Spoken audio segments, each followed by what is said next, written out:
Welcome back. Thank you for tuning in here this morning. We are just going to keep driving you to our website because we love the emails and questions that we get. This is where we feel a little bit different than a lot of the disconnected talking heads you see in the media. I often joke on the radio show how I feel like they just regurgitate each other's opinion. Our goal is to educate you, to empower you, and ultimately to engage you. So if we could, let's go ahead and get to another email and see what we're getting so far. Craig, been through all of my retirement trying to keep up with debts, and now I have nothing left. I think bankruptcy is my only option. What do you recommend I do? Anonymous, and I can appreciate keeping that anonymous. First and foremost, I am not an attorney, but I know a lot about bankruptcy. I know a lot about the law. I've never had to file it, but I know what the papers look like. So everybody has found themselves in a debt situation at some point in time, whether it's IRS, student loans, credit cards. It's kind of a natural cycle of life, and certainly coming out of a crash marketplace. The advice I would give you is I wish you would have reached out to me sooner. Your retirement would have been protected in the state of California. So I see many people making this mistake. They think that bankruptcy means you're broke, when really it's the law protecting you. It's the most misunderstood law. If you watch Wheel of Fortune and you land on that bankruptcy wheel, all your money goes to zero, the crowd boos you, and you lose your turn. The reality is bankruptcy is like hitting Control-Alt-Delete. Now, I'm not an advocate for running and filing bankruptcy, but I am an advocate for helping people protect their retirement. It's the #1 cause of divorce. I mean, people literally kill themselves over this. It can protect you. It typically takes 90 days. I've seen where credit scores actually go up as a result of filing a bankruptcy. It's just a matter of getting good advice early. Now, the fact that you haven't, what we got to do is we got to really look at your situation. I'll introduce you to one of our attorneys that can help you with this, and we're going to look to possibly take you through it, but also get you a plan to get back on track. A bankruptcy, you're allowed to buy a house within 2 years. Your credit scores can go up. It's not the end of the world. I appreciate you reaching out. Let's go back to housing here. I got another soundbite. This is from CNBC. We pulled this offline this week as a means of comment, provide you some information. Go ahead and roll, guys. We have seen affordability come down with the spike in interest rates and the rise in home prices, so it's making it a little bit harder for that, particularly first-time home buyer to enter the market.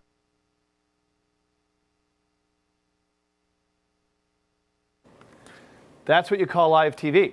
So I honestly don't know where that video was going, but it probably had something to do with rising interest rate, putting downward pressure on housing. That's natural. You know, we get the question a lot at craigsowing.com. People ask, well, what do you think is going to happen with interest rates, which I'm happy to predict, even though I don't have a crystal ball. I think with QE3 exiting the marketplace, at some point in time, there's going to be less bond buying. I think mortgage rates are going to climb a little bit. But what is the consequence of that? What's going to happen to housing prices when interest rates rise? Well, it's a bit of a Rubik's Cube. Typically, if rates rise, it could be because the market's improving, more money's moving over there, people are more confident in their jobs, their investments, and as a result, well, even though people can't afford as much home because rates have risen, well, maybe more people can afford it simply because they're doing better.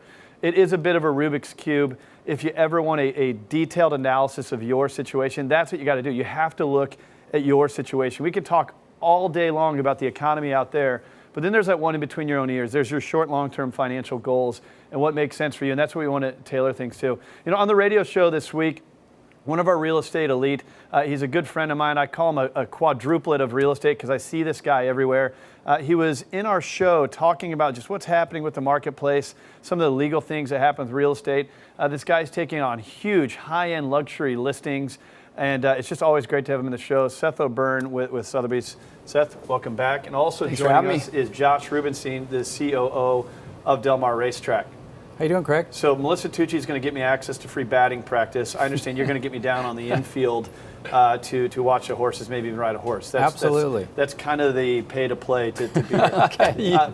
Good to have you here, both of you. And we're going to talk about Del Mar, how that affects the market up there. But Seth, you know, now you're getting flown around in helicopters. Other programs are taking you around. I'm sorry that we don't necessarily have the budget to hop into helicopters, but we can play videos of Seth.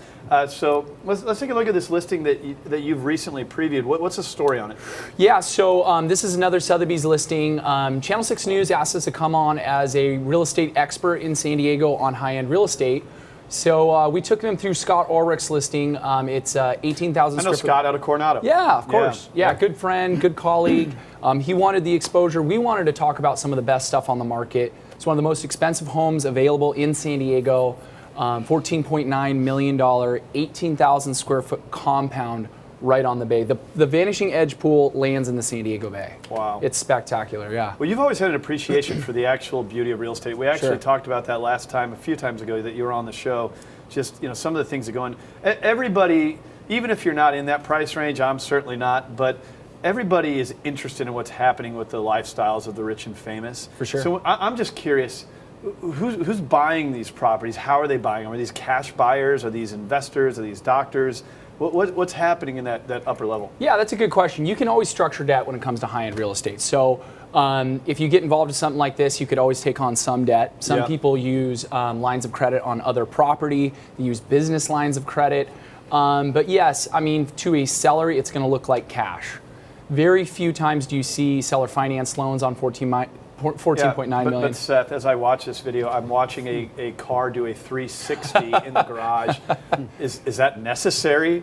I don't think an 18,000 square foot house is necessary. I think on a $14.9 million home, we missed necessary by probably $14.3 million. Nothing is necessary about this home. But most of these people, these are business owners. They've done very well. They've sold their properties.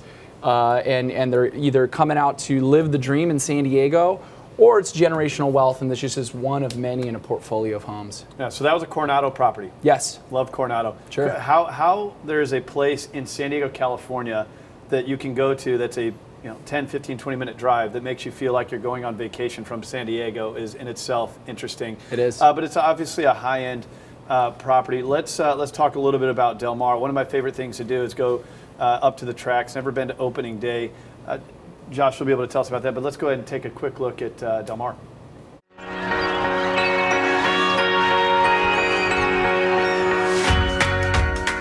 The Del Mar Racetrack is incredible because since the 1930s, it put Del Mar on the map.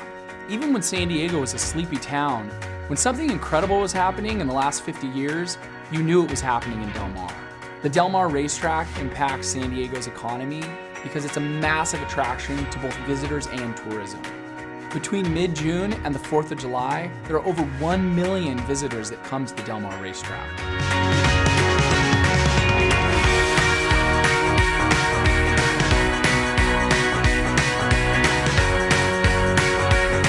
The Del Mar Racetrack's impact on ticket sales, employment, and local tax revenue is enormous. In the summers, the Del Mar Racetrack's average daily handle is over $13 million. This is one of the highest in the entire country. The racetrack has stimulated both commercial and residential building since the 1930s. What's hard to define, though, is the impact on lifestyle. People with money who have the ability to do so regularly pay big dollars for properties that are around major attractions. This has made Del Mar's real estate some of the highest in the entire country. And the tax revenue that's been derived from that has made Del Mar schools some of the best in the entire county and the public parks some of the best in the country.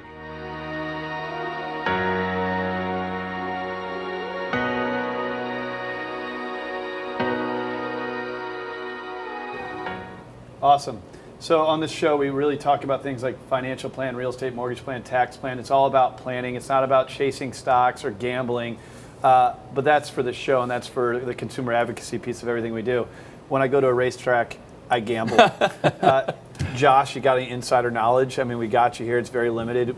As the CEO of the Del Mar Racetrack, do you know what the ins and outs are? Can you give us any tips? Well, the great thing about the racetrack is somebody's always going to win, right? When you go to Vegas and play blackjack, and the three of us are playing at Mandalay Bay, and the dealer wins, the house wins. Great point. At the track, somebody always wins. It's called pari-mutuel. All the money goes into a pool, and the winner takes down the majority of the money. So, I always tell people, bet on long shots, because if you're betting on long shots, you only have to be right every once in a while. There you go. So there's the advice from the COO of the Del Mar Racetrack. Opening day, I haven't been able to get to it. I don't know why you guys got to do this to us on a Wednesday, but it seems like everybody else goes to this thing. When is it exactly? July 17th. Actually, it's on a Thursday this year. Yeah, just now the way we're talking. Exactly. The way the calendar falls, it'll be on a Thursday this year, so July 17th. But so is it always July 17th? No, it moves around a little bit. It's usually the third week of July, and just the way the calendar works and the Del Mar Fair, we're opening on a Thursday this year. Got it. So you're going to be on a Thursday. Now, how do you prepare for that? I mean, what do you have in store? Are these the right types of questions? These are great questions. I'm really yeah, curious because I know I know how my friends get ready for it, So, but from the business side of things, what are the things you guys have in store for this year? Well, it's an amazing transformation at the facility. When you think that there is a county fair that's going on, which attracts 1.5 million people. I mean, literally, you've got elephants in the infield and cotton candy and all kinds of people running around, rides and such. And then literally 8 days later, we have a world-class racing season. So the transformation at the facility, bringing in all the flowers is pretty amazing. But in terms of, from a business standpoint, we're doing everything from, marketing to recruiting big players that hopefully will buy a house from Seth when they win a lot of money this summer. Well, that's smart. So, we're getting everything in line for the upcoming season. Yeah, I went to the fair, right, that comes before it. I think we did a live radio show there, right? So the funny thing to do at a live radio show, all the interns want to mess with the host, right? So I ate a fried frog, I ate a fried Twinkie, a fried Oreo. I almost didn't make it through the night. But, how's that sit with you? You're a fitness guy. It wasn't good. Stomach wasn't ready for that. But it's a lot of fun. I just went up to a charity event up there that we did at the track, the Nice Guys event. Great charity. How does Del Mar affect the marketplace? I mean, things like that. I mean, you're a specialist up there. You're working with a lot of high-end buyers and sellers. People count on you for Del Mar. Yeah. Well, does that matter? I mean, do those things matter? Of course it does. Yeah, absolutely. There's a term in real estate called central place theory, and it's a very complex concept, but essentially at its core, there's a central place which derives all the value. So we think of that as the ocean, right? The ocean central place. Or downtown San Diego, that's the central place. And what the Del Mar Racetrack has done for Del Mar since, I believe it was 1937, when it became what it is today, is it created this central place in Del Mar of which all real estate values come from. And that goes all the way out to Rancho Santa Fe and new developments like Rancho Pacifica or Fairbanks Ranch. And so, for the last decade of real estate, Del Mar's values are there because of the racetrack. It's intrinsic to the value. Well, all housing markets are local, right? So we talked about Coronado.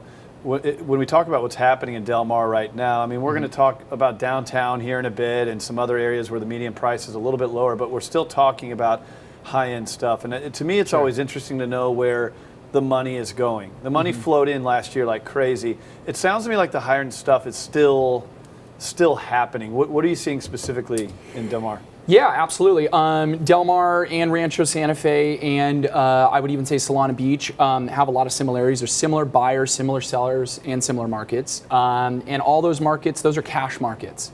So they're more tied to the stock market than they would be to interest rates. Many of those people are business owners, and when the stock market makes a run, they will buy some real estate. Their businesses are doing well and their investments are doing well. And it's not just real estate. I think the Del Mar Racetrack really brings a lot of value to San Diego as far as a tax basis as well. I mean, it does $90 million a year or something. Yeah, no question. About $90 million of economic impact to San Diego. During the season, we're responsible for about 3,600 jobs at the track. So when you add all those things in, it's a pretty significant just driver. As a business professional, I got to ask you, where is all that money coming from? Is it from the vendors and the alcohol sales, the food sales, the events you guys do? I mean, $90 million is a lot. It's really everything. It's guys, pouring beer. It's, sheiks coming in from Saudi Arabia who are spending literally $20,000 a week on rentals. I mean, it's really all levels of society. Yeah. Well, you're doing a quick charity here. I want to make sure that I give a shout out to something really cool you're doing. So Seth not only does over 100 deals annually in real estate, he also finds time to do some charity. What do you got going on? So this was an event we just did. I wanted to talk to you guys about it because it ties into Del Mar. This was a golf event we just did at the Farms in Rancho Santa Fe. The Shawnee Foundation benefits Camp Reach for the Sky, which is it benefits children that have cancer and their parents. And so they put together this charity event every year, which this year raised $90,000, which I believe put something like 400 children into summer camp this year that have cancer. So we're really happy to be part of it. Just happened last week. Here's the website if you want to go. Obviously a great cause. Visit online. You can also connect with our guys here. Josh, thanks for coming in. CEO, Del Mar Racetrack. Great information. look forward to. What do we get something here? Do we get to go sit in a box? Can we join you? Was it July 17th? Call me. We'll take care of you. We Very got your number political. now. Take care of you, Now yeah. you know why we invited you on, right? Exactly. I get that call a lot about opening. Yeah. day. Oh, I'm sure. Yeah. All right, Seth. Good stuff. Always good to have you on here. For sure. Look, you cover a wide range of San Diego. You're from downtown all the way up to Del Mar and even further. A lot of luxury listings, high-end stuff. But also, he has a team, and you just helped. I should mention this. Yeah. Recently, a friend of mine, listener to our radio show, $375,000 purchase price, just helped him find a home. She posted on Facebook that you made her dream come true. So as much as we've been talking about Coronado and $14 million listings and garages with turning cars and racing and gambling and drinking, the reason the show is called The American Dream, because you truly are changing people's lives, and I appreciate it. If you want to learn more about Seth, go to sethsold.com. All right, coming up, we're going to dive into Little Italy in downtown. A new water park opened up down there. It was awesome. A great spot to take your kids. We're going to have Chad Daneker, our real estate elite, come in and talk about that. And also, if you've extended your taxes like I have, you got to really look at it. 1031 exchange, you sold some property recently. You need to know what to do with it. Don't make these capital gains mistakes. We're going to have Bill Exeter and Tommy Hinson with 1031 Exchange Exeter 1031 joining me here on The American Dream in just a moment. I could start